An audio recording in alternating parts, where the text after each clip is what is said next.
Hello ਦੋਸਤੋ, Punjab job helpline ਦੇ ਵਿੱਚ ਤੁਹਾਡਾ ਸਵਾਗਤ ਹੈ।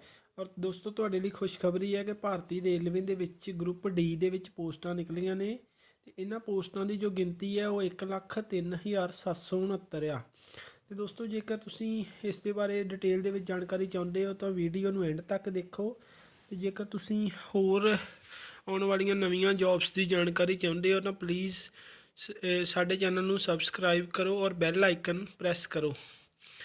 ਦੋਸਤੋ, ਰੇਲਵੇ ਰਿਕਰੂਟਮੈਂਟ ਬੋਰਡ ਦੁਆਰਾ ਗਰੁੱਪ ਡੀ ਦੀਆਂ ਵੈਕੰਸੀਜ਼ ਨਿਕਲੀਆਂ ਨੇ 2019 ਦੇ ਵਿੱਚ ਲਈ। ਇਹਦੇ ਲਈ ਇੰਪੋਰਟੈਂਟਸ ਡੇਟ ਹੈਗੀਆਂ ਨੇ।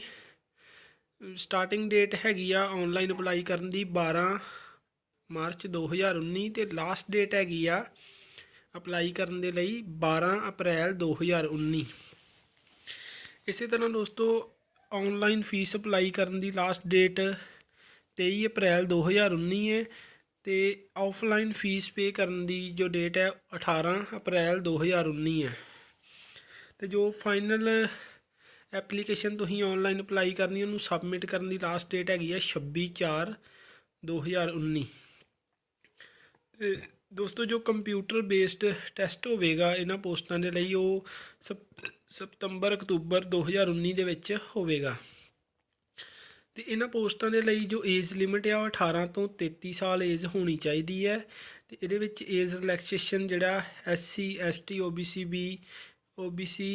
PH physically handicapped ex serviceman ਨੂੰ ਐਜ਼ ਪਰ ਰੂਲ ਹੈਗਾ ਏ। ਅਤੇ ਜੋ ਤੁਹਾਡੀ ਏਜ ਆ ਉਹ 1/7/2019 ਨੂੰ 18 ਤੋਂ 33 ਸਾਲ ਹੋਣੀ ਚਾਹੀਦੀ ਹੈ। ਅਤੇ ਇਹਦੇ ਲਈ ਦੋਸਤੋ ਜੋ ਪੜ੍ਹਾਈ ਹੈ ਐਜੂਕੇਸ਼ਨ ਕੁਆਲੀਫਿਕੇਸ਼ਨ ਉਹ 10ਵੀਂ ਪਾਸ ਜਾਂ ITI ਹੋਣੀ ਚਾਹੀਦੀ ਹੈ।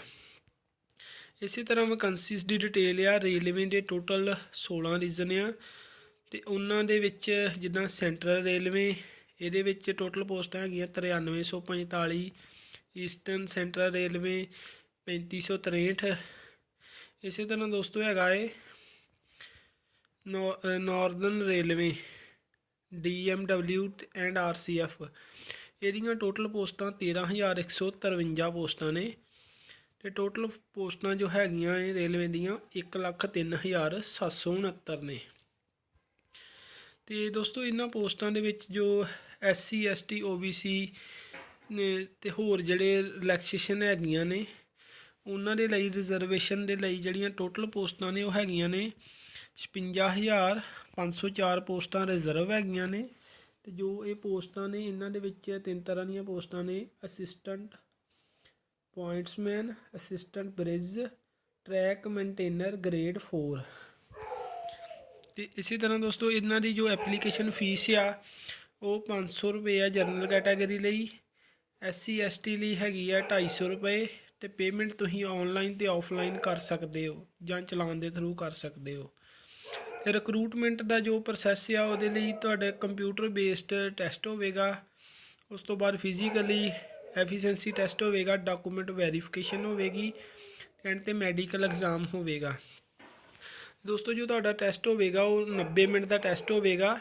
ਇਹਦੇ ਵਿੱਚ ਜਰਨਲ ਸਾਇੰਸ ਦੇ 25 ਕੁਐਸਚਨ, ਮੈਥੇਮੈਟਿਕਸ ਦੇ 25, ਜਨਰਲ ਇੰਟੈਲੀਜੈਂਸ ਐਂਡ ਰੀਜ਼ਨਿੰਗ ਦੇ 30 ਅਤੇ general awareness and current affair ਦੇ 20 ਹੋਣਗੇ। ਟੋਟਲ 100 ਨੰਬਰ ਦਾ ਪੇਪਰ ਹੋਵੇਗਾ।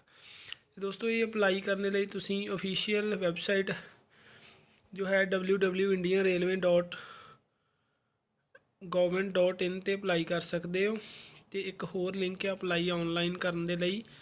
ਅਤੇ ਦੋਸਤੋ, ਇਹ ਲਿੰਕ ਜੋ ਡਿਸਕ੍ਰਿਪਸ਼ਨ ਦੇ ਵਿੱਚ ਵੀ ਤੁਹਾਨੂੰ ਮੈਂ ਦੇ ਦਾਂਗਾ ਤਾਂ ਕਿ ਤੁਸੀਂ ਈਜ਼ੀਲੀ ਅਪਲਾਈ ਕਰ ਸਕੋ। ਅਤੇ ਪਲੀਜ਼ ਦੋਸਤੋ, ਵੀਡੀਓ ਨੂੰ like, share and channel subscribe ਕਰੋ। ਥੈਂਕ